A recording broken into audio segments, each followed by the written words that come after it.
ಕೆಂಪು ಸಮುದ್ರದಲ್ಲಿ ಮತ್ತೊಮ್ಮೆ ಉದ್ವಿಗ್ನ ಪರಿಸ್ಥಿತಿ ನಿರ್ಮಾಣವಾಗಿದೆ. ಯೆಮೆನ್ ಕರಾವಳಿಯ ಸಮೀಪ ಸಂಚರಿಸುತ್ತಿದ್ದ ಭಾರತೀಯ ಧ್ವಜ ಹೊಂದಿದ್ದ ಎಂಎಸ್ವಿ ಫೈಜ್ 100 ಒಲಿಯ ಎಂಬ ವಾಣಿಜ್ಯ ಹಡಗಿನ ಮೇಲೆ ಡ್ರೋನ್ ಮತ್ತು ಪ್ರಾಜೆಕ್ಟೈಲ್ ದಾಳಿ ನಡೆದಿದ್ದು ಹಡಗು ಮುಳುಗಿದೆ.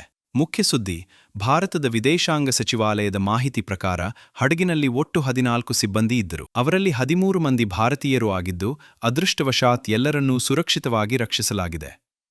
ಯಾವುದೇ ಪ್ರಾಣಹಾನಿ ಸಂಭವಿಸಿಲ್ಲ ಎಂದು ಅಧಿಕಾರಿಗಳು ತಿಳಿಸಿದ್ದಾರೆ.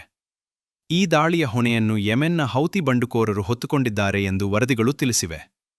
ಕಳೆದ ಕೆಲವು ವಾರಗಳಿಂದ ಕೆಂಪು ಸಮುದ್ರದಲ್ಲಿ ವಾಣಿಜ್ಯ ಹಡಗುಗಳು ಮತ್ತು ತೈಲಗಳು ಮತ್ತು ತೈಲ ಟ್ಯಾಂಕರ್ಗಳ ಮೇಲೆ ನಿರಂತರ ದಾಳಿಗಳು ನಡೆಯುತ್ತಿದ್ದು, ಜಾಗತಿಕ ಸಾಗಾಣಿಕೆ ಸುರಕ್ಷತೆಯ ಬಗ್ಗೆ ಆತಂಕ ಹೆಚ್ಚಾಗಿದೆ. ಕೆಂಪು ಸಮುದ್ರವು ವಿಶ್ವದ ಪ್ರಮುಖ ಸಾಗರ ಮಾರ್ಗಗಳಲ್ಲಿ ಒಂದಾಗಿದೆ. ಇಲ್ಲಿ ನಡೆಯುತ್ತಿರುವ ದಾಳಿಗಳಿಂದ ಅಂತರರಾಷ್ಟ್ರೀಯ ವ್ಯಾಪಾರ, ತೈಲ ಸಾಗಣೆ ಹಾಗೂ ಜಾಗತಿಕ ಸರಕು ಸಾಗಾಣಿಕೆ ವ್ಯವಸ್ಥೆಯ ಮೇಲೆ ಗಂಭೀರ ಪರಿಣಾಮ ಬೀರುವ ಸಾಧ್ಯತೆಯಿದೆ.